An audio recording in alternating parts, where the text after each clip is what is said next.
Hello everyone, welcome to my channel. This is If She So Pleases. So today I'm showing you my attempt at box braids. This is not a tutorial, rather a documentation of a slight fail that happened a couple of weeks ago when I decided that I was going to DIY some large box braids. In this video, I'm going to be explaining the thought process behind why I got the braids, how I did them, what I did wrong, and why I'm probably not going to be doing braids like this for quite a long time. So let's go back to the beginning. Why did I decide to get braids in the first place? Well, I went to Marrakesh a couple of weeks ago with my husband. We booked this beautiful oasis of a hotel and it had a lovely pool, and so I thought it would be nice to put my hair away for the 9 days that we were there. I wanted large braids because I knew that I only wanted to keep them in for 2 weeks. I know that sounds crazy, like a short period of time, but I knew that any longer than that and my head would be on fire anyway. If there's one thing that my hair does not like, it's not being washed for a long period of time. So even with these braids, my head was itchy by day 7/day 8. So I didn't want to be in a situation where I had a million tiny braids that I was only going to keep in for 2 weeks.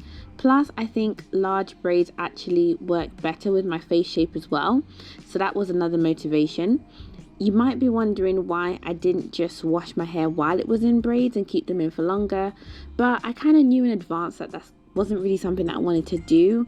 I think I like to thoroughly handle my hair when it's loose when I decide to wash it.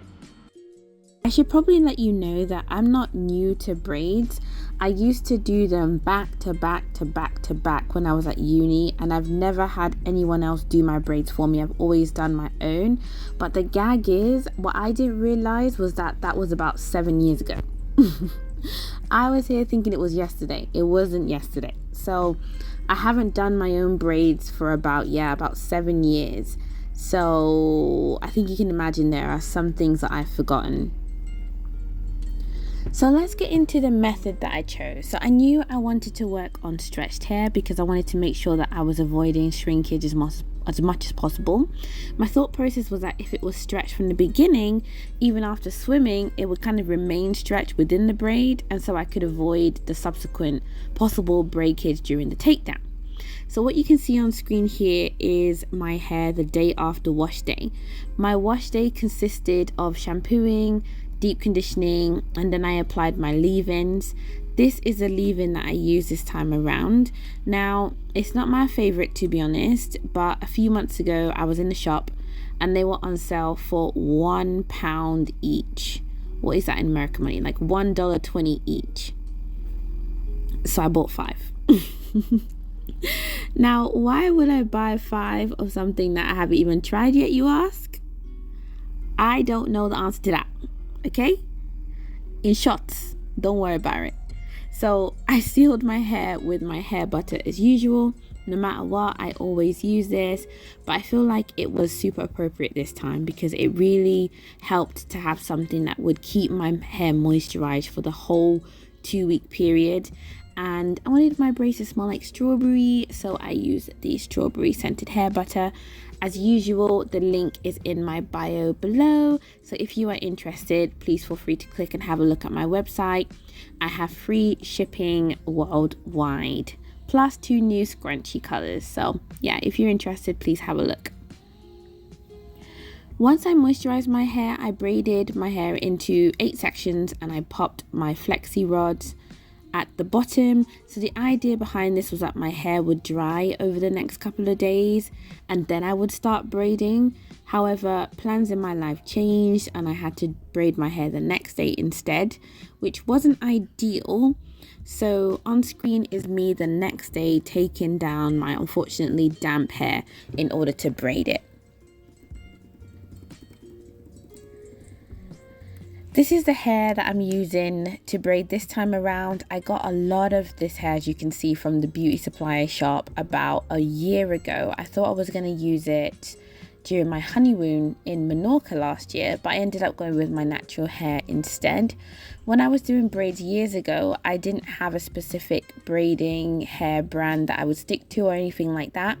However, I always made sure that I would pick hair that just wasn't shiny. I think you guys, if you've shopped for braid hair before, you probably noticed some of the brands, they're just really, really shiny and kind of like plastic looking. They kind of look like doll's hair.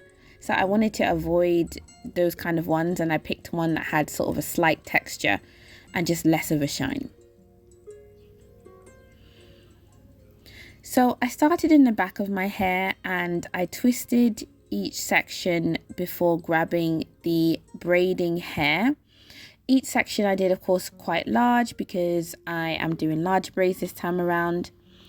Look at me struggle, loves. I thought that I had the muscle memory from like 7 years ago to produce perfectly neat, beautiful braids. Look at me. I had to try a couple of times to get it right and even figure out how I was supposed to hold the hair in my hands. At this point, I was thinking, maybe I should watch a YouTube video and relearn before we go on. But then I couldn't be asked. My pride wouldn't let me, and I just wanted to get it over and done with. So I struggled through and tried to relearn as I went along, which was okay in the end. I don't know if you can see just how thin the braid got towards the end. This was another mistake of mine. So I really should have added more hair mid-braid or used longer braiding hair, because honestly my real hair was basically at the end of the braid, which is fine in theory, but I was also planning to dip them in hot water. So I would have essentially been blanching my natural hair in boiling water. And later on I realized that this was the case, so I started to I had to undo the ends of most of the braids that I did before. So you can't see this hair because I hadn't realized yet, but I had to undo the ends and then add additional braiding hair to the ends. So I think I'll have a visual of that later on that I'll show you. At the end of my braids, I attached a flexi rod. This is because I wanted to keep the ends of my hair curly rather than straight. That's fine. But I didn't really think about the number of flexi rods that I owned. So I ran out of flexi rods after my 10th braid because I only have 10. So later on I decided to change my strategy and put multiple braids around one flexi rod. Moving forward, after I'd done I think about 2 braids, I realized that there was probably a much smarter way to do this.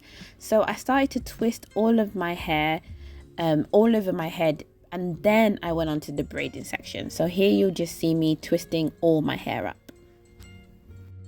So this didn't take me long. I'd say only about an hour or so to complete all the twists on my head. As for the placement of them, and I really tried to focus on this because I've done this wrong before. I tried my best not to give myself a road in the middle of my head by accident. I've done this so many times, it's ridiculous. So this time when it came to the middle of my head, I just made sure to grab hair from both sides, from both partings, and then just make one large braid in the middle so everything was even. I also did more twists in the middle of my head compared to the front and the back, just to make sure that I got the full look that I was looking for as well. Plus I didn't want to put as much pressure, especially at the front of my hair, to avoid sort of thinning my hairline, as it really struggles with basically anything that I throw its way, to be fair.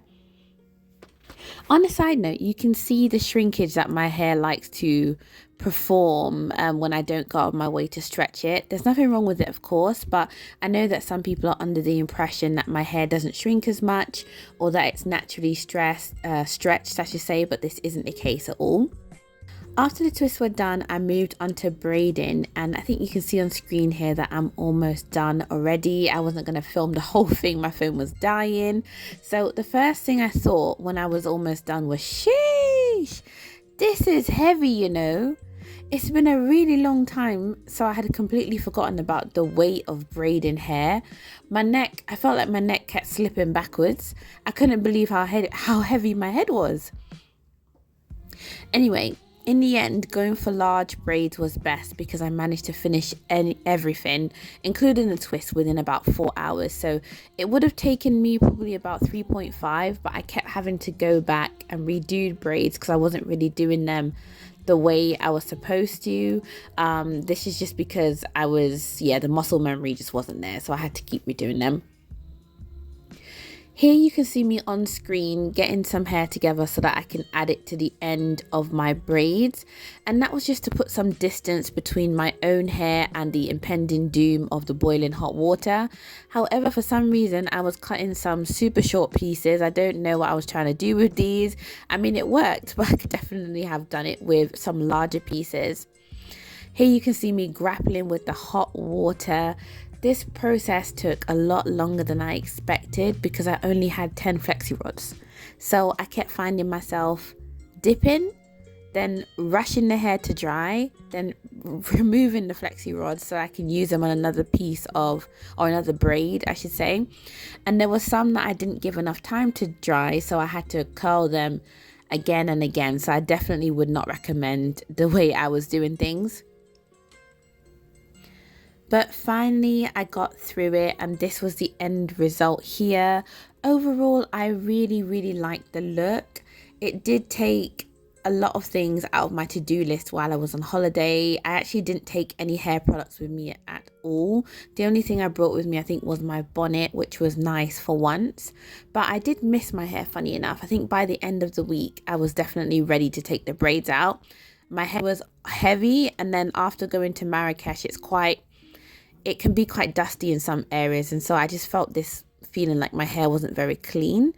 Plus, even though I did do my best to avoid it, I could feel sort of pressure in my temples, and because these are the most fragile parts of my hairline due to losing them completely with my first and final relaxer, I do my best to not try and provoke their departure as I did this time around.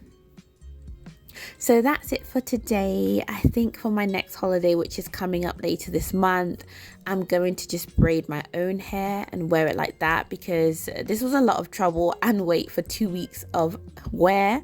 However, it was a really nice change. I'd love to hear your thoughts and opinions in the comments. Let me know if you've done your own braids before, and if you have any tips and tricks to share with everyone else so that we don't all make the same mistakes. But thank you so much for watching, and I'll see you in the next one. Bye.